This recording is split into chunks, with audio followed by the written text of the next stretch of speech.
point of using the stoichiometric coefficients is to balance equations. And what we'll do is we'll start with a skeletal equation and we'll start counting. And we can see in this particular one, I have 2 hydrogens and 2 oxygens, but on this side, I have 2 hydrogens and only 1 oxygen. That's not going to work out for us, so we have to deal with it. That would violate the law of conservation of mass. It's like one of the oxygens just disappeared into nothingness. No, that's not allowed. If we went ahead and put a 2 in front of the hydrogen and a 2 in front of the water, then everything would balance out. And it would match the law of conservation of mass. Now, what you can't do, nope, absolutely, positively, never, ever, ever, you can't change the subscripts. If you took and changed that in the skeletal equation, you'd be changing the actual substance. So you can't do that. It would be hydrogen peroxide now, and it's not the same stuff. Now, we are generally not going to do the following thing. We like to use whole numbers. There are some people who will use fractions occasionally. You see, if you used a fraction right there, you could say that you had 2 hydrogens, and that has 2 hydrogens. And you could say, well, half of 2 is 1, and I have 1 oxygen. But what I will point out is the people who do that are usually combustion chemists, because so often the fact that we're using oxygen to help something burn, to do combustion, since oxygen is a diatomic, very frequently we will need only half of an oxygen molecule. So this is why they have a tendency to do that. But we're not going to do that. We're going to stick with whole numbers. Big X's through this. Don't do it. Do not do it. Of course, this is something you have to practice. You have to practice it quite a lot to get good at it. I like to say they're puzzles because I like doing puzzles. So if that helps you, think of them as puzzles. You just start with the skeletal and you count. And then you look to see where the problems are. Now you should look to see what you can balance one at a time. A lot of times it's a good idea to pick with the element that appears the least often. Like it wouldn't be oxygen because oxygen is in 3 of these. Hydrogen is in 2 of them. Carbon is in 1 of them. Now, if you look at this, you'll see there's 1 carbon in each one. So that's a nice start, right? Maybe I won't have to do anything with those. I guess we'll find out. Let's see what we can do with it. I decided that if I was going to keep the carbons the same, the next one that I should try to do would be the hydrogens because it appears in only 2 of them. And you see this has a 4 and over here I only have 2. So let's just double up on how much of this there is, okay? So when I do that, I can do a new count and I can see now the hydrogen and the hydrogen match. There's 4 on each side. I didn't do anything that changed the carbon. It's still 1 on each side. Now, what did that do as far as my oxygen is concerned? If I look at it originally, all I did was change this one, right? So I would say, oh, now I have 4 hydrogens on both sides because I put a 2 here. And now I would have 2 oxygens and another 2 would be 4 oxygens. And then I add that 2, and now I'm in good shape. So it's a little bit of a process. You can follow through it.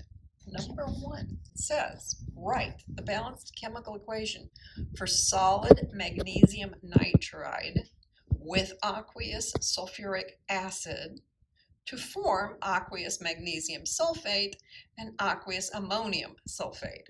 Okay, well, the first thing we got to do is figure out what all those things are, because they didn't even give us the skeletal equation. They gave us these big descriptions, right? I'm working with magnesium nitride. What's the formula for magnesium nitride? I have to go check my table, and I see magnesium is in the second column. So it should be a +2 ion. I see nitrogen is 1, 2, 3 away from the noble gas, so it's going to be a -3. So I have a +2 and a -3. Least common multiple is 6. So magnesium nitride is going to have to be 3 magnesiums and 2 nitrogens, so that we would have a +6 and a -6. They also told me this was a solid. Okay, I have made progress. This is still a skeletal equation that we're working up, but that's okay. And then it says that it's going to go into aqueous sulfuric acid. Well, hopefully we have memorized that sulfuric acid is H2SO4, and it said it was aqueous, so I can put that there. And I've left a space here in case I'm going to need it. And it's going to become aqueous magnesium sulfate. Okay, the magnesium was a +2 ion. The sulfate is a -2 ion. Perfect. I'll just write magnesium sulfate. And then it said that was going to be aqueous. So here's AQ. And the other thing is going to be ammonium sulfate. Oh, ammonium. I have to have memorized that. That's NH4. NH4 has a +1 charge. The sulfate has a -2 charge. So I'm going to have to say that there are 2 of these ammoniums with the sulfate. And this is also AQ. All right, that's great. I now have my skeletal equation. If you look, a lot of times it will help you if you just write out what all of those ions are so that you can create what you need. You'll see that this mirrors everything that I said, and then I went ahead and turned them into individual compounds. So you see that matches what I just did. All right, so what do I have? Well, I better separate it out so I can look at it. I have 3 magnesiums, I have 2 nitrogens, I have 2 hydrogens, and here's where I'm going to be very tricky. You see, this is sulfate, that's sulfate, that's sulfate. I've got 1 sulfate.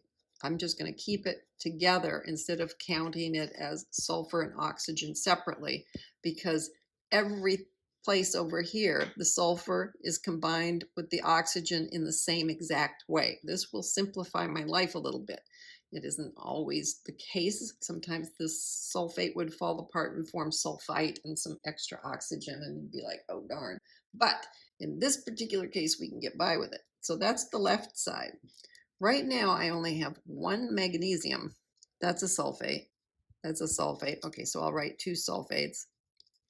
And then I have 2 nitrogens, and I have 8 hydrogens. Well, I can see right off the bat that I have to deal with this magnesium. It only appears once on each side, so I will do that. I will put a 3 here. Now that changes the magnesium to a 3, but it also means I have more sulfate. So now this is 4 sulfates. When I go back and I look at this, then I'm happy with my magnesium now, but I've changed my sulfate. So let's chase that down. This is 4. There's only 1 place over here that has sulfate. So I will put a 4 here.